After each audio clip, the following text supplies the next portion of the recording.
مقدمے میں یہ سوال کیا گیا ہے کہ ہم لوگ 4 چیزوں کو حجج شرعیہ مانتے ہیں: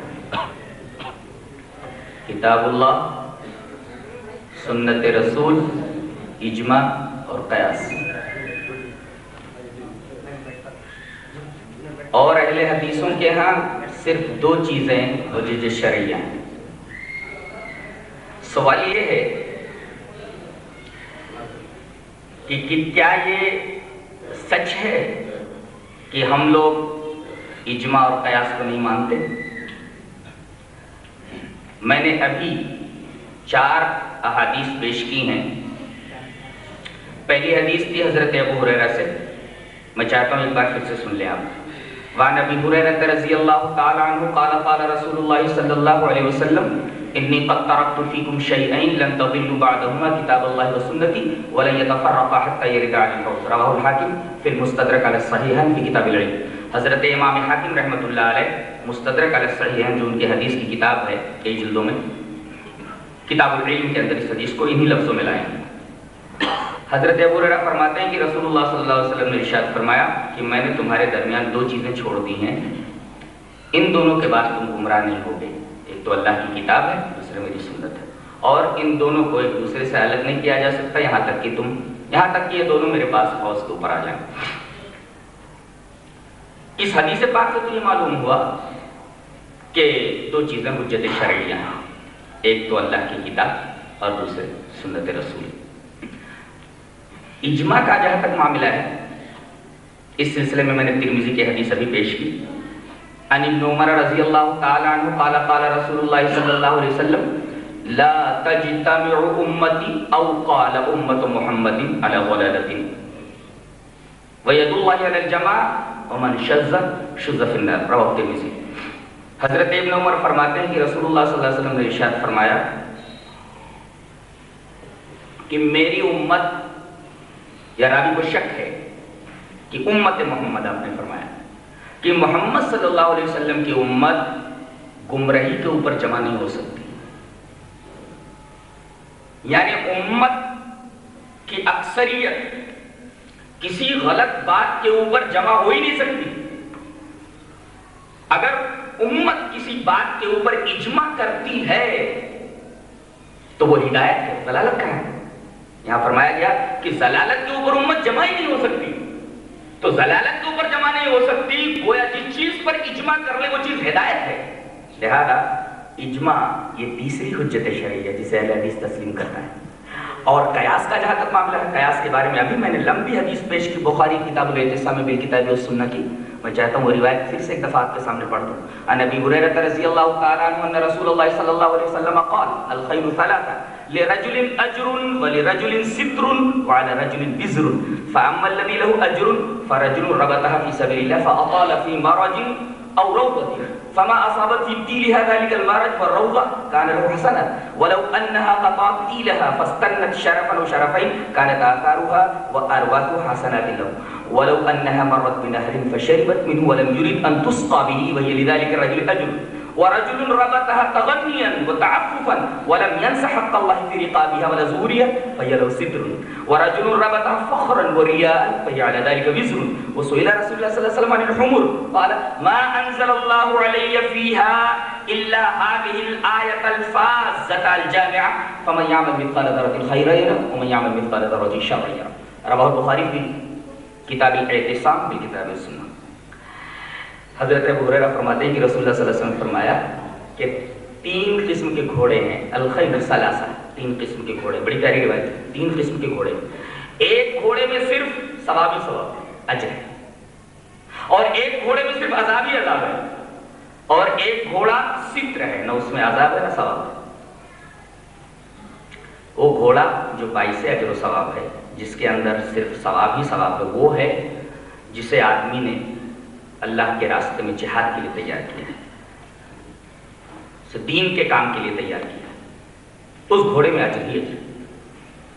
اور وعلی رجل وزر، ایک گھوڑا جس میں عذاب ہی عذاب ہے، فخرا و ریا، فخر کے لیے اور ریا کے لیے لا کر گھوڑا باندھا ہوا ہے، اور اس کے اندر عذاب ہی عذاب۔ تیسرا گھوڑا جس کے اندر عذاب ہے نہ ثواب ہے. آپ نے فرمایا ہوا ہے کہ آدمی سے تعفف اختیار کرے, تغنی اختیار کرے, کہ کسی کے سامنے ہاتھ نہ پھیلانا پڑے اور کسی کے سامنے دست نگر نہ ہونا پڑے, روزی کمانے کے لیے, حلال روزی حاصل کرنے کے لیے. اگر آدمی اس کو استعمال کرتا ہے تو یہ گھوڑا سدھ ہے. اب صحابہ کرام نے جب یہ سنا کہ گھوڑے 3 قسم کے ہوتے ہیں تو سوال کیا گیا, وسئل رسول اللہ صلی اللہ علیہ وسلم. رسول اللہ صلی اللہ علیہ وسلم سوال کیا گیا کہ اللہ کے رسول آپ نے تو گھوڑوں کے بارے میں فرما دیا, گدھوں کے بارے میں آپ کیا بولتے ہیں؟ وسئل رسول اللہ صلی اللہ علیہ وسلم حمر, حمار کی جمع حمر. اللہ کے رسول گدھوں کے بارے میں کیا بولتے ہیں؟ آدمی گھوڑے بھی رکھتا ہے, گدھے بھی رکھتا ہے, دونوں چیزیں عام ہیں, تو آپ گدھوں کے بارے میں کیا بولتے ہیں؟ رسول اللہ صلی اللہ علیہ وسلم نے ایک بات فرمائی, دیکھیے, قال رسول اللہ صلی اللہ علیہ وسلم ما انزل اللہ علی فیہا الا هذه الآیت الفاظ الجامعہ, کہ میرے اوپر گدھوں کے بارے میں کوئی چیز نازل نہیں. ہاں ایک بے نظیر, فاضل از انپریسیڈنٹڈ, بے نظیر, جامع کمپریہنسو, جامع, بڑی جامع اور بے نظیر آیت اللہ نے میرے اوپر نازل فرمائی ہے. اس آیت کے پیش نظر میں ایک بات کہہ سکتا ہوں. وہ آیت کیا ہے؟ فَمَنْ يَعْمَلْ مِثْقَالَ ذَرَّةٍ خَيْرًا يَرَهُ وَمَنْ يَعْمَلْ مِثْقَالَ ذَرَّةٍ شَرًّا يَرَهُ. کوئی آدمی ذرہ برابر نیکی کرے گا وہ بھی اس کو دیکھ لے گا, ذرہ برابر برائی کرے گا وہ بھی دیکھ لے گا. یعنی رسول اللہ صلی اللہ علیہ وسلم نے اس آیت کریمہ پر قیاس فرمایا کہ اگر گدھوں کو بھی رکھا جائے تو یہی 3 قسمیں گدھوں کی بھی ہیں. ظاہر ہے کہ آپ نے فرما دیا گدھوں کے بارے میں میرے اوپر کوئی چیز نازل نہیں ہے, آپ نے اسی آیت پر قیاس کرتے ہوئے بات فرمائی. لہذا قیاس کا ثبوت بھی ملا کہ یہ بھی حجت شرعیہ. لہذا 4 چیزیں حجت شرعیہ ہوئی. لیکن ایک بات ذہن نشین کر لیں کہ 2 چیزیں حجت شرعیہ اساسی بنیادی, وہ ہے اللہ کی کتاب اور سنت رسول. جہاں تک اجماع اور قیاس کا معاملہ ہے یہ دونوں حجت شرعیہ تو ہیں, لیکن کتاب اللہ اور سنت رسول جو حجت شرعیہ ہیں ان کے تابع, تابع, ہم ان کو بالذات نہیں مانتے. حجت بالذات حجت نہیں ہے, اور بالذات میرا خیال کوئی بھی نہیں مانتا اس کو. تو حجت شرعیہ اساسی بنیادی 2 ہیں, اللہ کی کتاب اور سنت رسول. 2 حجت شرعیہ اور ہیں, اجماع اور قیاس. لیکن یہ دونوں حجت شرعیہ جو بعد والی ہے, اجماع اور قیاس, یہ دونوں پہلی یعنی کتاب اللہ اور سنت رسول جو حجت شرعیہ ان کے تابع ہیں. اور یہ تو اصول ہے, لا قیاس مع النص, نص کی موجودگی میں قیاس نہیں. ہاں اگر نص سے صریح موجود نہیں ہے, کبھی کبھی ہوتا ہے حدیث کے اندر صراحت نہیں ہوتی. اب صراحت نہ ہونے کی بنا پر کسی فیصلے پر پہنچنے کے لیے آدمی اجماع دیکھے, آدمی قیاس کرے, درست ہے, اس کو کون نہیں مانتا. اس سلسلے میں ایک حدیث پاک ملاحظہ عن ابن عمر رضی اللہ تعالی عنہ قال قال رسول اللہ صلی اللہ علیہ وسلم یوم الاحزاب لا يصلين احد العصر الا في بني قريظة فادرك بعضهم العصر في الطريق فقال لا نصلي حتى ناتيها وقال بعضهم بل نصلي لم يرد منا ذلك فذكر ذلك للنبي صلى الله عليه وسلم فلم يعنف واحدا منهم. رواه البخاری في کتاب المغازی. یہ روایت کتاب المغازی میں حضرت عبداللہ بن عمر سے. کیا فرماتے ہیں کہ رسول اللہ صلی اللہ علیہ وسلم نے غزوہ احزاب کے موقع پر ہتھیار وغیرہ اتارنا شروع کیا تو حضرت جبرائیل آئے, کہا کہ اللہ کے رسول آپ ہتھیار اتار رہے ہیں, ابھی تو فرشتوں نے ہتھیار اتارے ہی نہیں ہیں. کہا کہ کیوں؟ کہا کہ بنو قریظہ سے نمٹنا ہے, انہوں نے اس غزوے کے موقع پر مسلمانوں سے غداری کی, لہذا ان سے نمٹنا ضروری ہے, آپ پھیر لیجئے اور ہم فرشتوں کو لے کر ادھر ہی جا رہے ہیں. رسول اللہ صلی اللہ علیہ وسلم نے مسلمانوں سے کہا کہ دیکھو کوئی ہتھیار نہ اتارے, بنو قریظہ جلد سے جلد پہنچو. اور آپ نے فرمایا عصر کی نماز بنو قریظہ میں ہی پڑھو, لا یصلین احد العصر الا فی بنی قریظہ, کہ بنو قریظہ ہی میں عصر کی نماز پڑھی جائے. سارے مسلمان چل پڑے. راستے میں عصر کی نماز کا وقت ہو گیا. اب اختلاف ہوا, بعض لوگوں نے کہا بھئی عصر کی نماز کا وقت ہو گیا ہے تو پڑھ لیتے, انہوں نے کہا لا نصلی حتی نأتی، نہیں، اگرچہ نماز کا وقت ہو گیا ہے لیکن ہم نماز نہیں پڑھیں گے۔ کیوں؟ رسول اللہ صلی اللہ علیہ وسلم نے فرمایا لا یصلین احد الاثر الا فی بنی قریظہ، آپ بنو قریظہ ہی میں پڑھیں گے۔ وقال بعضهم، دوسرے لوگوں نے کہا بل نصلی، ہم پڑھیں گے۔ لم یرد منا ذلک، رسول اللہ صلی اللہ علیہ وسلم نے تو یہ نہیں فرمایا تھا کہ بھئی عصر کی نماز کا وقت ہو جائے تو نماز نہیں پڑھنا۔ فذکر ذلک للنبی صلی اللہ علیہ وسلم، یہ بات جب نبی کریم صلی اللہ علیہ وسلم کے سامنے ذکر کی گئی، فلم یعنف واحدا منهم، آپ نے ان میں سے کسی ایک گروہ کے اوپر بھی ناراضگی کا اظہار نہیں فرمایا۔ دیکھیے یہاں پر بات واضح نہیں تھی، بات واضح نہیں تھی کہ راستے میں اگر نماز کا وقت ہو جائے تو پڑھا جائے یا نہ پڑھا جائے۔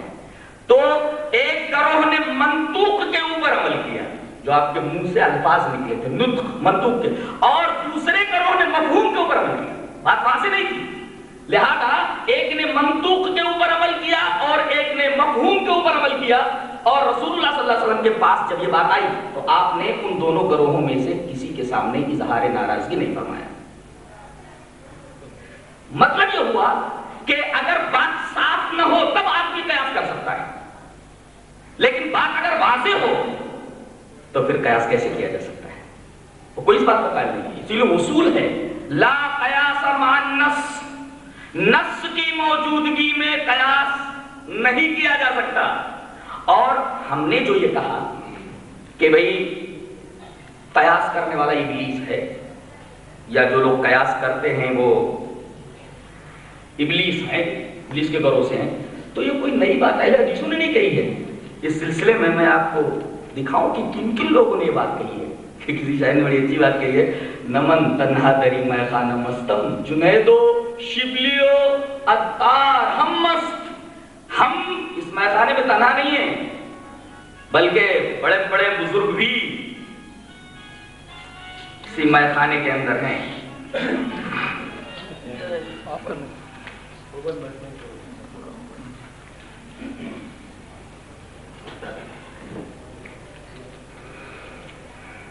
دیکھیے آپ متوجہ ہماری جانب دارمی شریف میں صفحہ نمبر 25 پہ الفاظ میں پڑھ دیتا ہوں۔ سمعت داؤد ابن ابی ہند، عبارت پڑھنے میں طلبہ جو ہے گڑبڑیاں کرتے ہیں، اس وجہ سے ذرا اس کی طرف بھی رہنمائی کر دوں کہ عبارت جب آپ احادیث کی پڑھیں تو ذرا نحو کا خیال رکھیں۔ سمعت داؤد ابن ابی ہند عن ابی سیرین قال اول من قاس ابلیس وما عبدت الشمس والقمر الا بالمقاییس، رواہ الدارمی۔ میں نے داؤد ابن ابی ہند سے سنا کہ وہ ابن سیرین سے نقل کرتے ہیں۔ کیا نقل کرتے ہیں؟ وہ فرماتے ہیں اول من قاس، جس آدمی نے سب سے پہلے قیاس کیا، جس ہستی نے سب سے پہلے قیاس کیا وہ ابلیس ہے۔ اور سورج اور چاند کی جو پوجا کی جا رہی ہے، سورج اور چاند کی پوجا کیے جانے کی بنیاد یہی مقاییس ہے، یہی قیاسات ہے۔ انہی قیاسات کی بنا پر سورج اور چاند کی پوجا کی جاتی ہے۔ اگر یہ قیاس نہ ہوتا تو سورج اور چاند کی پوجا نہ ہوتی۔ اور اس کی دلیل قرآن حکیم میں بھی ہے، دکھا دیتا ہوں۔ غلط اور صحیح قیاس کا فرق جی اب بتا رہا، پریشان کیوں ہے؟ دارالعلوم دیوبند کا فاصل نہیں ہے، دارالعلوم دیوبند کا پڑھا ہوا ہوں۔ سن رہے ہیں کہ بول چکے ہیں پہلے ہی، کوئی نہیں بولیں گے آپ لوگ، آپ ایک آدمی بولیں گے، آپ ہی نہ بولیں گے، نہیں بولنا بھائی، کوئی بھی ایک بولے گا کیا؟ اور جو سوالات آپ جو ہیں فائنڈ آؤٹ کر لیجئے، لکھیے، بعد مزید بنیے، بعد سوالات کی رہیں گے ہم لوگ، بات نہیں کرے گا۔ ہو گیا جی جی اللہ فرماتا ہے اعوذ باللہ من الشیطان الرجیم، بسم اللہ الرحمن الرحیم۔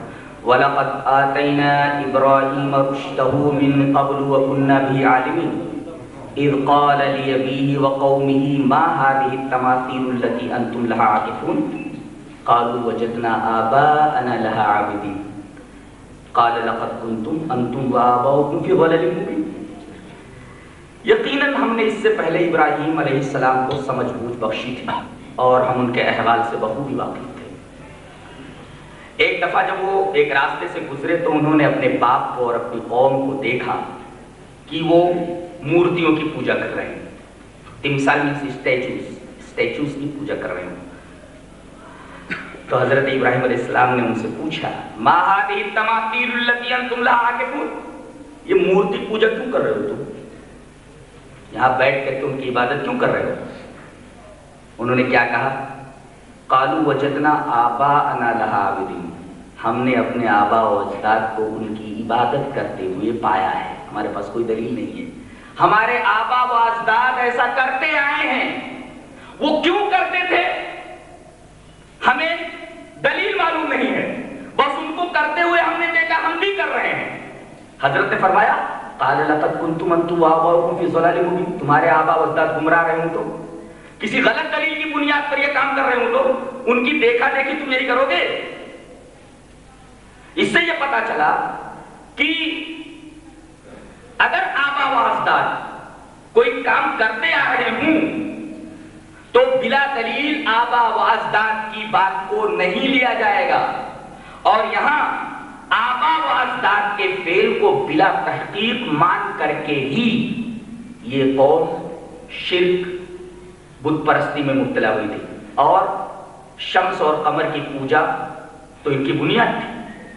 اسی وجہ سے انہوں نے کہا کہ ما عبدت الشمس والقمر الا بالمقاییس, قیاس کے ذریعے ہی سورج اور چاند کی پوجا کی جا رہی ہے. اس کی تہ میں کوئی مستحکم دلیل نہیں ہے, کوئی بنیاد نہیں ہے, یہ تو سب مانتے ہیں. میں چاہتا ہوں کہ ایک اور روایت پیش کر دوں, اس کے بعد میں دونوں کے درمیان فرق بتاتا ہوں, قیاس صحیح اور قیاس فاسد کے درمیان. قال حماد بن زید عن مطر الوراء قال ترك اصحاب الرأي الاخر. حماد بن زید یہ وہی ہیں جنہوں نے دونوں ہاتھ سے مصافحہ کیا تھا. ابھی بتاتا ہوں اس حدیث کی کیا حقیقت. قال حماد بن زید عن مطر الوراء قال ترك اصحاب الرأي الاخر. حضرت حماد بن زید فرماتے ہیں روایت کرتے ہوئے مطر والراء سے کہ اصحاب رائے نے احادیث کو چھوڑ دیا ہے. یہاں ایک بات اچھی طرح سمجھ لیں کہ جس قیاس کی بنیاد قرآن اور احادیث ہوں وہ قیاس صحیح ہے, جائز. دلیل ابھی میں نے پڑھا فَمَن يَعْمَلْ مِثْقَالَ ذَرَّةٍ خَيْرًا يَرَهُ وَمَن يَعْمَلْ مِثْقَالَ ذَرَّةٍ شَرًّا. اور ایک نکتہ بتا دوں, قرآن حکیم میں بھی قیاس صحیح کی ترغیب دی گئی ہے. کیا اللہ نے فرمایا ان فی ذلک لعبرۃ لأولی الابصار, اس میں عقل والوں کے لیے عبرت ہے. قرآن حکیم سے بھی آئیے ذرا عبرت کے معنی پر غور کرتے ہیں.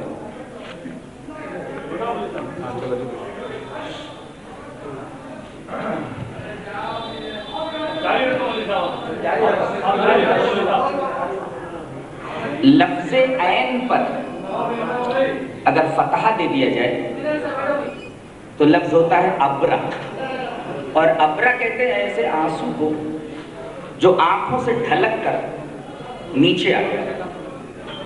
اس کا مطلب یہ ہوا کہ عین بے رے کے مادے میں انتقال من شیء الی شیء ہوتا ہے. ایک جگہ سے ایک چیز سے دوسرے شے کی طرف انتقال ہو, اسی سے لفظ عبرت ہے. اور اسی سے لفظ ابرق آنسو کے معنی میں ہے جو آنکھوں سے ڈھلک آیا ہوتا ہے. اور پل کو کراس کرنے کے لیے عبور کا لفظ استعمال ہوتا ہے, یعنی ایک جگہ سے دوسری جگہ کی طرف منتقل ہو جانا. عبرت کے اندر بھی یہی بات ہے. اللہ نے فرمایا دیکھو یہ قوم جو تباہ ہوئی ہے کچھ حرکتوں کی وجہ سے تباہ ہوئی ہے, لہذا ایسی حرکتیں تم نہ دہرانا ورنہ تم بھی اسی طریقے سے ہلاک کر دیے جاؤ گے. گویا کہ لفظ عبرت کے مفہوم میں قیاس نہ. اس سلسلے میں ایک کتاب تحقیقی اگر مطالعہ کر لی جائے تو بات اور واضح ہو جائے گی.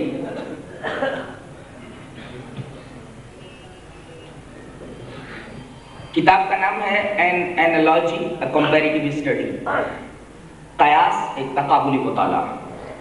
زبردست کتاب ہے. اس میں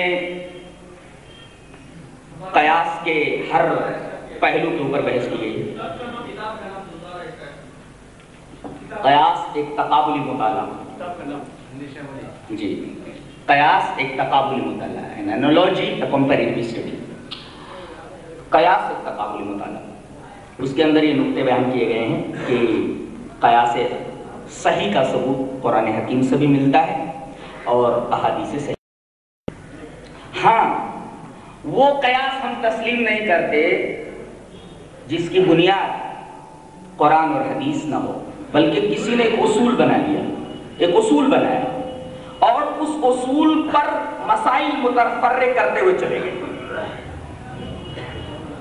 ایسا قیاس قیاس فاسد کہا جاتا ہے. جس قیاس کی بنیاد کتاب و سنت وہ قیاس صحیح ہے اور اس کو کون تسلیم نہیں کرتا. یہ تو قرآن سے بھی ثابت ہے. لیکن جس قیاس کا ثبوت قرآن و حدیث سے نہ ہو، اس کی بنیاد کتاب و سنت نہ ہو، کسی فقیہ کا کوئی اصول ہو اور اس اصول کے اوپر مسائل متفرع کیے گئے ہوں، تو ہم اس قیاس کو قیاس فاسد مانتے ہیں. فقیہ نے اصول بنایا کہ عورتوں کا مسجد میں جانا صحیح نہیں ہے. کیوں؟ فتنہ ہے، یہ فتنہ ہے، اور اسی فتنے کی وجہ سے عورتوں کو مسجد میں نہیں جانا چاہیے. بتائیے، ایک اصول بنایا گیا، فتنہ ہے، اور اس کے بعد حدیثوں کا انکار کر دیا گیا. پڑھوں حدیث. عن ابن عمر رضی اللہ تعالی عنہما قال قال رسول اللہ صلی اللہ علیہ وسلم لا تمنعوا اماء اللہ ان يصلين في المسجد فقال ابن له إنا لنمنعهن فقال فغضب غضبا شديدا وقال أحدثك عن رسول الله صلى الله عليه وسلم وأنت تقول إنا لنمنعهن. رواه ابن ماجہ فی باب اتباع سنت رسول اللہ صلی اللہ علیہ وسلم. حضرت عبداللہ ابن عمر فرماتے ہیں کہ رسول اللہ صلی اللہ علیہ وسلم نے فرمایا کہ اللہ کی بادیوں کو مسجدوں میں جانے سے نہ روکو. ان کا ایک لڑکا کھڑا ہوا کہنے لگا کہ ہم تو روکیں گے. حضرت عبداللہ ابن عمر غصے میں آ گئے، غضباً شدید ہے، بہت غصے میں آ گئے. کہا کہ میں حدیث رسول بیان کر رہا ہوں اور تو کہہ رہا ہے ہم ان کو روکیں گے. پتہ یہ چلا کہ حدیث رسول کے مقابلے میں کوئی آدمی اپنی کوئی رائے پیش کرے جس کی بنیاد حدیث اور قرآن نہ ہو، اس کو تسلیم نہیں کیا جائے. دعویٰ یہ ہے کہ ہم اجماع کو نہیں مانتے.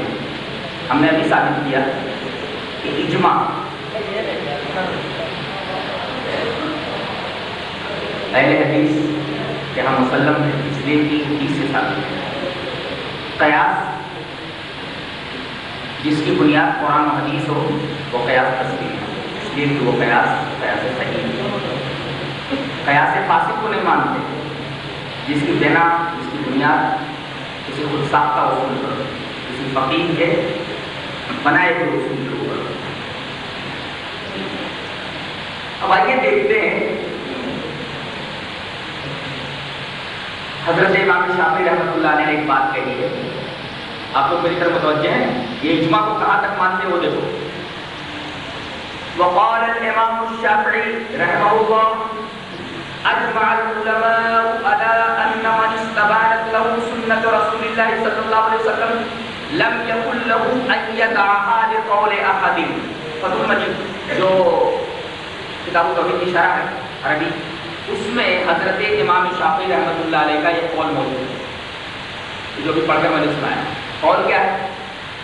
اجمع العلماء، تمام علماء اہل سنت کا، امت کے تمام علماء کا اس بات پر اجماع ہے. اجمع العلماء، اس بات پر اجماع ہے. کیا اجماع ہے؟ ان من استبانت له سنت رسول اللہ، کہ جس آدمی کے لیے سنت رسول واضح ہو جائے کہ ہاں یہ سنت رسول ہے، تو لم یکن له ان یدع لقول احد، تو کسی بھی شخص کی بات کے مقابلے میں اس سنت کو نہیں چھوڑا جا سکتا، چاہے وہ صحابی ہی کیوں نہ ہو. یہ اجماع اس بات پر ہے. امام شافعی رحمۃ اللہ علیہ فرما رہے ہیں. اچھا، اب ایک حدیث پڑھ کر میں سناتا ہوں. دیکھو مشہور حدیث ہے جس کی وجہ سے آج پرسنل لا خطرے میں ہے ہمارے. دیکھیے حدیث دیکھیے. عن ابن عباس رضی اللہ تعالی عنہما قال طلق ركانة بن يزيد أخو بني مطلب امرأته ثلاثا في مجلس واحد فحزن عليها حزنا شديدا فقال فسأله رسول الله صلى الله عليه وسلم كيف طلقها؟ قال طلقتها ثلاثا. قال فقال في مجلس واحد؟ قال نعم. قال فإنما هي تلك واحدة فارجعها يشرب. قال فرجعها. وكان ابن عباس يرى أنما الطلاق عند كل طهر. رواه احمد بن مسند. یہ روایت مسند احمد کے اندر ہے کہ رکانہ ابن یزید نے رسول اللہ صلی اللہ علیہ وسلم کے زمانے میں اپنی بیوی کو ایک مجلس میں 3 طلاق دے دی. صحیح روایت. کہتے ہیں نا صحیح لاؤ، صریح لاؤ، متصل لاؤ. تو یہ صحیح بھی ہے، صریح بھی ہے اور متصل بھی ہے اور مرفوع بھی ہے. اس لیے کہ حضرت ابن عباس نقل فرما رہے ہیں. ایک مجلس میں، فی مجلس واحد، ایک ہی مجلس میں 3 طلاق انہوں نے دے دی. فحزن علیہ حزنا شدیدا، بہت غمگین ہوئے بیوی کو ایک مجلس میں 3 طلاق دینے کے بعد. رسول اللہ صلی اللہ علیہ وسلم کے پاس آئے. رسول اللہ صلی اللہ علیہ وسلم نے ان سے پوچھا کہ کیف طلقھا، کہ انہوں نے طلاق کیسے دی. کہنے لگے اللہ کے رسول طلق ہوا ثلاثا، میں نے 3 طلاق دے دی. آپ نے اسے کلیئر کرنا چاہا، واضح وضاحت طلب کی. فرمایا قال، راوی کہتے ہیں فقال رسول اللہ صلی اللہ علیہ وسلم فرمایا فی مجلس واحد، ایک مجلس میں 3 طلاق دیے ہو؟ قال نعم. کہا کہ ہاں. قال رسول اللہ صلی اللہ علیہ وسلم فرمایا فإنما هي تلك واحدة، ایک مجلس کی تیری یہ 3 دی ہوئی طلاقیں ایک ہی ہیں. انما پوچھا گیا کہ آپ کا عربی ادب کیسا ہے؟ کہتے ہیں کہ عربی میں بحث کرنی ہے کیا؟ ارے بھائی عربی نہیں جانو گے تو حدیث کیسے سمجھو گے؟ حدیث کو سمجھنے کے لیے عربی دانی ضروری ہے. اب میں پوچھوں انما کا مفاد کیا ہے؟ آپ کو عربی آتی ہی نہیں تو آپ ترجمہ کیسے کریں گے؟ ترجمہ الٹا پلٹا کریں گے؟ تو انما کا مفاد یہ ہے کہ چیز محسوس ہو جاتی ہے، حذف ہو جاتی ہے. یعنی ترجمہ یہ ہوا یہ تو ایک ہی ہوئی. یہ حدیث صحیح ہے، صریح ہے، متصل ہے، مرفوع ہے کہ ایک مجلس کی 3 طلاقیں ایک ہوئی. اب بتائیے اس کے خلاف اگر حضرت عمر یہ فتویٰ دیں کہ ایک مجلس کی 3 طلاق 3 ہو جاتی ہے، تو بتائیے اجماع امام شافعی نے کیا نقل کیا ہے کہ جس کے لیے سنت رسول واضح ہو جائے، کسی آدمی کے قول کے مقابلے میں سنت رسول کو نہیں چھوڑا جا سکتا. بتائیے اجماع کے خلاف ہے کہ نہیں؟ 3 طلاقیں 3 ماننا ایک مجلس کے اندر ہر کئی اجماع ہے. تو اجماع تم نے نہیں مانا کہ ہم نے نہیں مانا؟ اجماع کس نے تسلیم نہیں کیا؟ بتائیے. گویا اجماع تم نے تسلیم نہیں کیا، اجماع ہم نے مانا. اچھا، تقلید صحیح ہے یا نہیں ہے؟ اس سلسلے میں کیا ہے؟ حجت اللہ بالغہ مشہور کتاب ہے اور شاہ ولی اللہ صاحب محدث دہلوی رحمۃ اللہ علیہ کی کتاب ہے. حنفیہ کہتے ہیں یہ حنفی تھے، اہل حدیث کہتے ہیں یہ اہل حدیث تھے. ہر ایک آدمی ان کو اپنی طرف کھینچ رہا ہے. یہ ایک مسلم فقیہ ہے، ایک مسلم عالم ہے ہندوستان کے. ان کی کتاب حجت اللہ بالغہ کا ترجمہ ہوا ہے. ترجمہ کا نام کیا ہے؟ نعمت اللہ السابغہ. ترجمہ حجت اللہ بالغہ. اس میں شاہ ولی اللہ صاحب محدث دہلوی رحمۃ اللہ علیہ نے ابن حزم کا قول نقل کیا ہے. کیا؟ دیکھیے، قد صح اجماع الصحابہ كلهم اولهم من آخرهم واجماع التابعین كلهم اولهم عن آخرهم على الامتناع والمنع من ان يقصد منهم احد الى قول انسان منهم او ممن قبلهم فيأخذ كله. کہتے ہیں کہ اس پر تمام صحابہ کرام کا اجماع ہے، علماء کا نہیں، تمام صحابہ کرام کا اجماع ہے. اول سے آخر تک، کلہم اولہم عن آخرہم، تمام صحابہ کرام کا اول سے آخر تک اجماع ہے اس بات پر، اور صحابہ کرام کا بھی نہیں، وہ اجماع التابعین، تمام تابعیوں کا، کلہم اولہم عن آخرہم، تمام صحابہ کرام کا اجماع ہے، تمام تابعین کا اجماع ہے اس بات پر، علی الامتناع، تقلید کے ممنوع ہونے پر، کہ تقلید ممنوع ہے، اس پر تمام صحابہ کرام کا اجماع ہے، تمام تابعین کا اجماع ہے، والمنع، اور ممانعت اس بات کی کہ کوئی ان میں سے کسی انسان کے قول کی طرف قصد کرے، کسی انسان کے قول کی طرف جائے اور اس کی پوری بات لے لے۔ اس سے یہ بات معلوم ہوئی کہ تقلید کے ممنوع ہونے پر تمام صحابہ کرام اور تمام تابعین کا اجماع ہے۔ یہ ابن حزم کا قول ہے، اور اسے حجت اللہ البالغہ کے ترجمے نعمت اللہ الصادقہ کے اندر ذکر کیا گیا۔ بتائیے، جس کے ممنوع ہونے پر تمام صحابہ کرام کا اور تابعین کا اجماع ہے، اجماع کو تم نے کہاں مانا؟ ہم نے اسے ممنوع مانا تو ہم نے اجماع کو مانا، تم نے اس کو تسلیم نہیں کیا، تم تو تقلید کو واجب اور ضروری سمجھتے ہو، تم نے اجماع کو نہیں مانا، خرق اجماع تم نے کیا ہے، اور دعویٰ یہ کہ ہم اجماع کو مانتے ہیں۔ اللہ اکبر۔ اور جو صحابہ کرام کے اجماع کو نہ مانے، اس کے بارے میں قرآن حکیم کی یہ آیت کریمہ دیکھ لیں، وَمَن يُشَاقِقِ الرَّسُولَ مِن بَعْدِ مَا تَبَيَّنَ لَهُ الْهُدَىٰ وَيَتَّبِعْ غَيْرَ سَبِيلِ الْمُؤْمِنِينَ نُوَلِّهِ مَا تَوَلَّىٰ وَنُصْلِهِ جَهَنَّمَ وَسَاءَتْ مَصِيرًا۔ میں اس وجہ سے قرآن دیکھ کر پڑھنا چاہتا ہوں کہ کہیں یہ نہ سمجھے کہ یہ خود ہی پڑھ رہا ہے، کچھ عربی عربی پڑھ رہا ہے، اس لیے کہ میں نے یہ دیکھا کہ قرآن و حدیث سے کوئی ٹچ ان کو نہیں ہے، چند اردو کی کتابیں انہوں نے پڑھ رکھی ہیں، ان کو عربی زبان کی گہرائی اور گہرائی سے قطعاً واقفیت نہیں ہے۔ جی، اس میں بتایا گیا ہے کہ جو رسول کے راستے کو چھوڑ دے گا، رسول کی مخالفت کرے گا، رسول اس راستے پر جا رہے ہیں تو وہ دوسرے راستے پر چلے۔ شک کا مطلب یہ ہوتا ہے، شک یعنی دو حصے ہو جائے کسی چیز کے، یہ اس کا میں شک کر دوں، ایک حصہ ادھر چلا جائے، کسی ادھر چلا جائے، اس کا مطلب وَمَن يُشَاقِقِ الرَّسُولَ، جو رسول اللہ صلی اللہ علیہ وسلم کے خلاف راستے پر چلے، رسول اس راستے پر جا رہے ہو تو وہ دوسرے راستے پر چلے، شک کا مطلب یہی ہے۔ مِن بَعْدِ مَا تَبَيَّنَ لَهُ الْهُدَىٰ، ہدایت واضح ہو جانے کے بعد، سنت واضح ہوئی اور آدمی نے نہیں مانا، سنت موجود ہے صریح صحیح متصل اور آدمی نہیں مان رہا ہے، اور وَيَتَّبِعْ غَيْرَ سَبِيلِ الْمُؤْمِنِينَ، اور مومنوں کے راستے کی اتباع نہیں کرتا، مومنوں کے راستے کی۔ بتائیے اس وقت مومنین کون تھے؟ المومنین سے مراد کون ہے؟ صحابہ کرام تھے۔ جو صحابہ کرام کے طریقے کے خلاف کرے، نُصْلِهِ جہنم وَسَاءَتْ مَصِيرًا، ہم اسے جہنم میں ڈال دیں گے اور اس کا برا ٹھکانہ ہے۔ چلیے، پر ہے لوگوں کو کہ بھائی ہمیں مشرک کہا جاتا ہے، اب ہم کیوں کہیں آپ کو مشرک، ہمیں کیا پڑی ہے آپ کو کچھ کہنے کی؟ چلیے آپ اپنے عالم کی بات ہی لے لیں، مولانا محمد حیات سندھی رحمت اللہ علیہ، حنفی عالم ہیں، ان کی کتاب ہے تحفۃ الانام فی العمل بحدیث النبی علیہ السلام۔ اس کتاب کے صفحہ نمبر 14 پر انہوں نے لکھا ہے، انہوں نے علامہ محمد حیات سندھی حنفی نے کیا لکھا ہے؟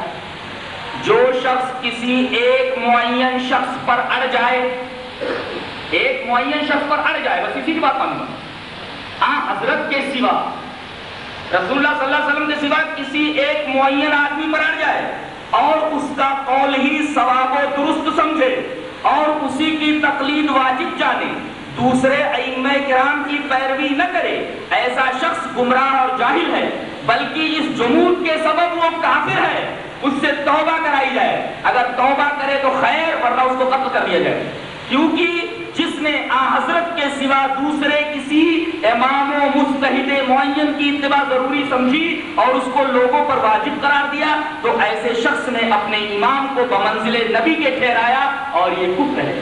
بتائیے، یہاں تو شرک کی بات تھی، یہاں تو کافر کہہ دیا گیا ہے کہ کوئی اگر ایک معین شخص پر اڑ جائے تو اپنے اس جمود کے سبب وہ کافر ہے، توبہ کرائی جائے، اگر توبہ کرتا تو خیر ورنہ گھر پہ مار دی جائے۔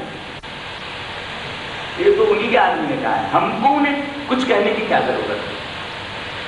ہم نے نہیں کہا، ان کے عالم نے کہا۔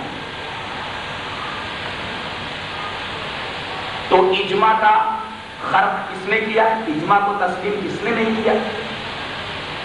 انہوں نے تسلیم نہیں کیا، ہم نے مانا، اس لیے کہ اجماع حدیث سے ثابت ہے۔